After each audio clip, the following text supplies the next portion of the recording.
A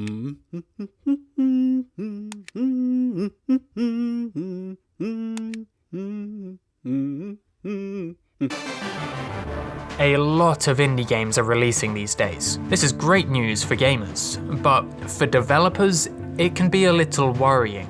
With so many great games being released, it's becoming harder and harder to make something that stands out from the crowd. Making things worse, most indie teams are very small, perhaps just a couple of people, or maybe even just one person, and that seriously limits your manpower. That's why it's important to make the most of your time. And in this video, I'm going to talk about some simple tips that will help you make a great game on a short schedule. But first, we need to talk about Agile. Imagine you're sailing on an ocean. You know what your destination is, perhaps you can even see shadowy landmasses on the horizon, but you don't have a full, detailed plan of your journey. That's because the ocean is inherently unpredictable. The winds change, the currents change, and that makes it impossible to plan out every detail of a journey in advance. Instead, you check your astrolabe, or more likely your GPS, to find out your location. Then you check your compass to find out where you're going, and then you can pivot, altering the sails and the rudder so that the ship ends up back on course. This is the basic idea behind Agile programming.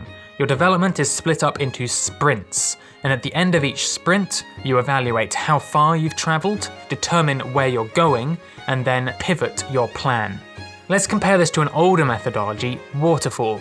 In Waterfall, you plan every detail out in advance. You then implement everything, before testing everything and then releasing everything all at once. Now, Waterfall does have its place. For example, if you're a contractor, it's very important to know exactly what work will get you paid. But the big weakness of Waterfall is that it doesn't allow for feedback. It doesn't let you change direction midway. You just charge full steam ahead at your original goal, regardless of whether it's really the best goal. With Agile, you'll end up taking a more wibbly-wobbly route, but the trade-off is that it lets you zero in on the best possible destination for your project. There's a bunch of different subtypes of Agile, but rather than drilling down on any one of these, I'd now like to return to some simple general tips that will help you speed up your development. Personally, I like organising development into month-long sprints, which gives me 4 or 5 work weeks per sprint, depending on the month. I find that this is long enough for me to finish something substantial, while also being short enough that I can pivot regularly. In my opinion, you should start each sprint by asking yourself a question. Of all the changes I could make this month, which one will have the biggest impact in terms of how much fun my game is to play? This goal might be any number of things, like improve the combat or let players customize their character, but whatever you choose, make sure it's something impactful, something your players will care about. And a great way to know what that is to just spend some time playing your game. And I know that's pretty obvious advice, really, but in the past I've sometimes caught myself getting so wrapped up in adding new features that I forget to actually play my game. And playing other games in your genre is a great idea too, because it will help you see the difference between where your game currently is and where you want it to go. Okay, so as an example, I'm going to talk about how I laid out development for my own roguelike game, Patch Quest, in the month of July 2019. When the month started, the player could explore a randomized island, fight with monsters, and collect the treasure that they found along the way. However, these features were pretty disconnected because the treasure you were collecting didn't give you any gameplay bonuses and therefore didn't help you explore. So my major goal for July was to connect these features by making your treasure help you explore further into the island. By focusing on just one highly impactful goal like this, you can be confident that you'll use the month well. Now for the fun part, brainstorming. Spend some time sketching out a whole bunch of ways this major goal could be reached. You should really let your creativity flow here. Come up with as many ideas as possible. You don't want to overlook anything because your first ideas won't necessarily be your best ideas. After you've done that, it's time for the painful part. Taking your big list of brainstormed features and throwing 90% of it in the trash. This is the essential difference between a big studio and a small studio. A big studio can afford to create a 6-minute animation of a fried egg, but a small studio needs to triage. Every single feature represents time, and your time will be very limited, so you need to cut every feature that doesn't provide an immediate improvement to your game. As a rule of thumb, you can consider 2 factors. How much difference will it make to the gameplay, and how much time will it take to complete? You should throw away everything in the low impact section, and then choose from what's left based on how much time you've budgeted. For my July plan, I eventually settled on these 3 features. 1, add a soft barrier that stops the player progressing. This took the form of a powerful storm that covers most of the map and makes combat harder. 2, add a way to push this barrier backwards over time. This would be done by planting patches in key locations on the map, clearing the storm from that area. And 3, make the different treasure types have slightly different effects when you plant them. This allows for a little bit of player creativity. I find that 3 goals is a good benchmark because it means that you can complete 1 goal each week and still have a week left over in case you overrun. Of course, each of these features are actually made up of many smaller features, and so my workload ended up being substantially larger than this slim list would suggest. Game development always has a habit of multiplying like this, but that's all part of why it's so crucial to ruthlessly de-scope features. Okay, so we have our feature goals. Let's now organize them into a development plan. The big trick here is to do the hardest goals first. This is a little counterintuitive since it runs against the common sense idea of warming up before you do your hardest work, but it's actually very important. Programming is inherently unpredictable. You could hit a nasty bug, or you could realize that this feature actually requires you to add 2 more features first. It's highly likely that your plans will expand beyond their original bounds. So my philosophy is to front-load the hardest task onto Monday morning, right after I make a cup of tea, of course. This means that if disaster does strike and my workload begins to balloon in size, I can spill over into Tuesday or even Wednesday without jeopardizing the whole plan. So, in the first dev week of July, I decided to tackle adding the storm.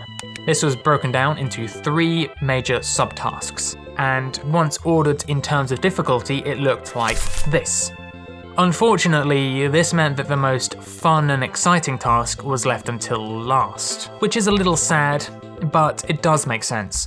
Graphical tasks in particular are notorious for expanding to fill all the time you have available. It's like how, if you had 1 hour to write an essay, you would start furiously mashing on that keyboard. But if you had 1 week to write an essay, you'd start writing just right after you found the perfect font and adjusted all of your margins and created some sweet looking word art. In a way, you could say that front-loading the hardest tasks is anti-crunch. Crunching happens because developers get too close to a deadline without finishing all of their important tasks. This means that they have to work massive overtime and everybody ends up sad. So by pruning away unnecessary tasks and then implementing what's left in order of hardest to easiest, you minimize your chances of needing to crunch in the future. And because I did things in this order every week, I ended up having some leftover time at the end of the month to add some extra monsters to the game. That's the magic of getting the hardest parts out of the way early. Finally, I want to talk about something a little bit tangential to development, but no less important. You need to show people your progress. This could just be your friends or your family, but ideally you want to be showing as many people as possible. This has 3 big benefits. First, it gets the marketing ball rolling early. Second, it lets you gather feedback from more people. And this is the big one, it will keep you motivated. If you've told people you're going to do something, you'll likely end up feeling much more motivated to actually finish it. Your reputation is on the line now, after all. Personally, I run a dev blog where I talk about the progress I'm making each day, and I detail my plans for each week. And I can tell you, I became much more productive after starting this blog, largely because I now had some accountability to deliver on all of my promises. I also release a progress video on YouTube at the end of each month, And this motivates me to keep my monthly goals just a little bit ambitious. You don't need to take things as far as I have, particularly if you're just a hobbyist, but you should definitely keep at least some people in the loop with your development plans, even if you're just getting started. So in this video, I've talked a lot about my own routine, which I've built up through trial and error over the last few years and from listening to the advice of other developers. But every game is different and every developer is different too. It's very possible that my routine won't work out of the box for another developer, and so instead of getting caught up in all the details, I really want to draw attention to a handful of simple tips that anyone can work into their plans. 1. Break up development into month-long sprints. Sprints are essential because they give you regular chances to reevaluate your plan and adjust your direction. Your sprints don't have to be a month long, but I find that a month strikes a good balance between getting things done and pivoting often. 2. Aggressively de-scope. Every feature represents time, a luxury you don't have much of. You should only implement features that have a high impact on the game. And by impact I mean, does this make the game more fun? Will this raise customer satisfaction? Will this help us get good Steam reviews? A small but polished game is always better than a large but half-finished game, and by keeping your scope as small as possible, you maximize the time you can spend polishing each part. 3.